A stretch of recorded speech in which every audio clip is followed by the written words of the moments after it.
On est en train de réveiller un enfant de Dieu qui dormait, qui s'appelle David. C'est un chrétien. On lui demande de se réveiller. David, oui, le combat a commencé. Le combat s'est déclenché. Réveille-toi. Chrétien, réveille-toi. Le combat spirituel est réel. Maman, chrétienne, chrétien, réveillez-vous. Amara, c'est qui Amara? Amara est réveillé. Réveille-toi, viens, allons-y. De l'autre côté, c'était un ange de Dieu qui venait de réveiller David pour la prière. Lamouka, réveille-toi pour la prière. Le combat a commencé, le combat est réel. Et de l'autre côté, c'est sa petite sœur, Amara. Les sorciers sont venus la prendre, allons-y. Elle essaye de sortir, mais elle n'arrive pas. Elle essaye de sortir, elle n'arrive pas. Maman, qu'est-ce qui se passe? Papa, qu'est-ce qui se passe? Ça s'annonce très très intéressant, la force de la prière, la puissance de la prière. Qu'est-ce qui ne marche pas? Pourquoi ça ne marche pas? Oui, merci pour cette opportunité, cette grâce.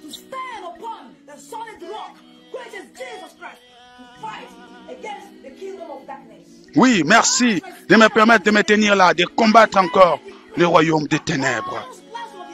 L'Esprit de Dieu l'avait réveillé. Lève-toi, le combat a commencé.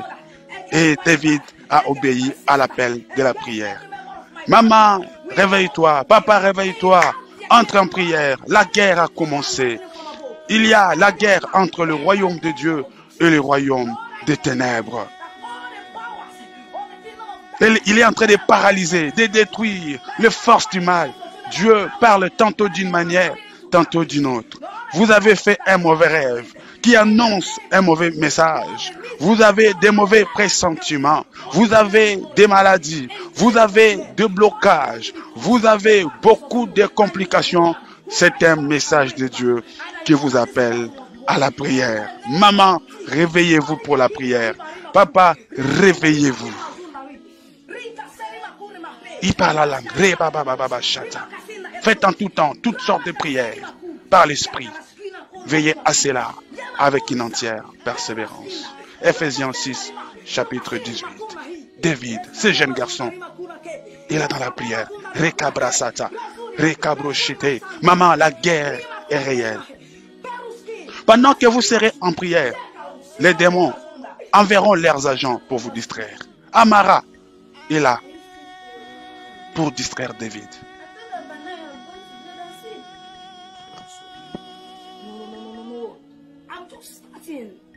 Je ne peux pas m'arrêter de prier.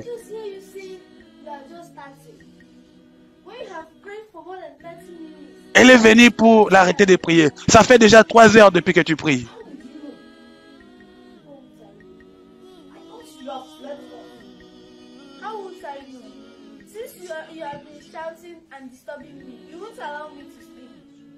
Depuis que tu as commencé à prier et à chanter, tu m'empêches de dormir, tu arrêtes mon sommeil, tu empêches mon sommeil.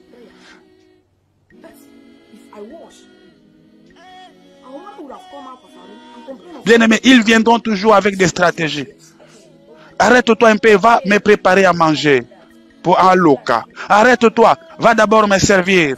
Arrête-toi, tu nous déranges. Depuis que tu as commencé à prier, qu'est-ce que tu as obtenu? Oui, tu seras en train de prier, ils viendront te déranger. Tout ça, c'est l'œuvre du diable. Si ce n'est pas elle-même, cette personne, la sorcière, elle est tout simplement utilisée.